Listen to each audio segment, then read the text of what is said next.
Sekarang saya jemput yang berhormat Tampin. 15 minit. Bismillahirrahmanirrahim. 5 minit. Alhamdulillahirabbil alamin wassalatu wassalamu ala Rasulillah wa ala alihi wa ashabihi ajmain. Terima kasih Datuk Pengerusi Tampin mengambil bahagian dalam membahaskan Kementerian Perpaduan Negara, kerana kementerian ini adalah satu kementerian baru. Yang keduanya, kementerian ini adalah kementerian yang agak penting di dalam memacu negara pada masa akan datang. Ada beberapa perkara yang akan ditimbulkan oleh Tampin. Yang pertama, di manakah butiran peruntukan bagi mendanai projek dasar perpaduan nasional dan bilakah jangkaan pembentangan dasar baru akan dilakukan. Butiran ini termasuk di dalam 02000.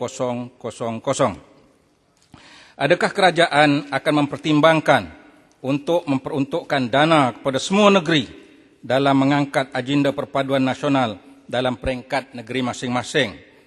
Dan yang ketiga, mengapakah peruntukan untuk perpaduan negara menurun daripada 300 juta hingga kepada 200 juta? Sedangkan isu perpaduan dalam negara merupakan isu yang agak panas, dimainkan bukan hanya oleh orang-orang kampung tetapi juga orang-orang politik yang menggunakan isu agama dan isu kaum menjadi nadi ketika mereka bercakap ataupun berkomunikasi. Jadi justru itu keharmonian kaum amat penting untuk kita jana, untuk kita danai, untuk kita memastikan bahawa kepelbagaian kaum di negara kita ini dapat kita bentuk. Salah satu di antara perkara yang amat penting untuk kita memajukan negara. Satu isu yang saya nak bangkitkan kepada kementerian, sejauh manakah tahap perpaduan di negara ini?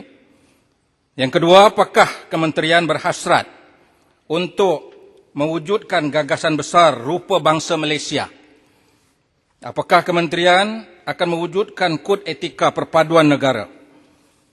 Persoalan-persoalan itu adalah penting, sebagaimana yang disebut oleh Arau tadi, bahawa Indonesia, Thailand telah mewujudkan suatu nama yang satu, tetapi Malaysia masih lagi memakai ataupun menggunakan jenama ataupun nama mengikut bangsa.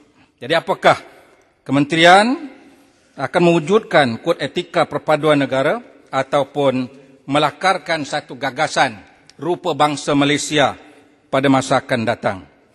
Perkara yang butiran yang kedua yang saya nak sebut ialah 03000, iaitu program khas.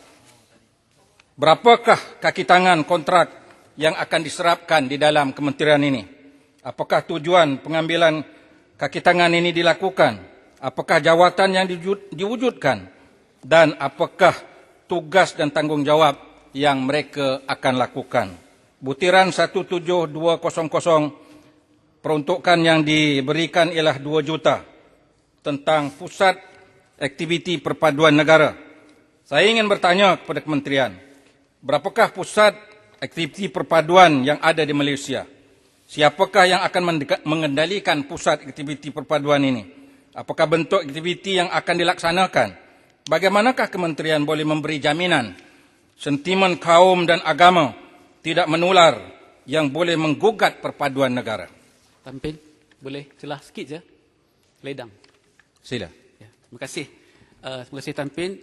Tuan Pengerusi, berkaitan tadi apa yang disebutkan oleh Tampin berkenaan dengan pusat aktiviti perpaduan dan juga sebenarnya pusat rukun tetangga, saya mohon untuk Tampin juga memohon daripada pihak menteri jelaskan terdapat kenaikan nilai grant untuk setiap kawasan rukun tetangga peruntukan 50 juta ringgit yang diumumkan oleh Menteri Keuangan.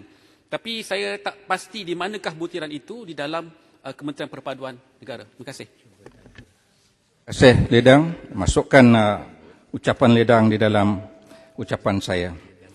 Butiran yang seterusnya yang saya nak sebut ialah butiran 17300, pusat rukun tetangga. Apakah justifikasi kerajaan menurunkan peruntukan untuk pusat rukun tetangga, sedangkan kita mahu peranan yang peranan yang dimainkan oleh pusat rukun tetangga ini. Berapakah pusat rukun tetangga yang ada di Malaysia dan berapakah peruntukan yang diterima oleh mereka? Apakah peruntukan kemudahan mereka mencukupi? Apakah inisiatif yang mereka terima dalam melaksanakan kerja-kerja mereka?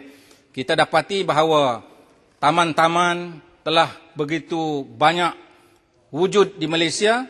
Apakah pusat rukun tetangga ini juga wujud di setiap taman di negara kita ini? Terima kasih, Datuk Pengerusi. Terima kasih Yang Berhormat Tan Pin.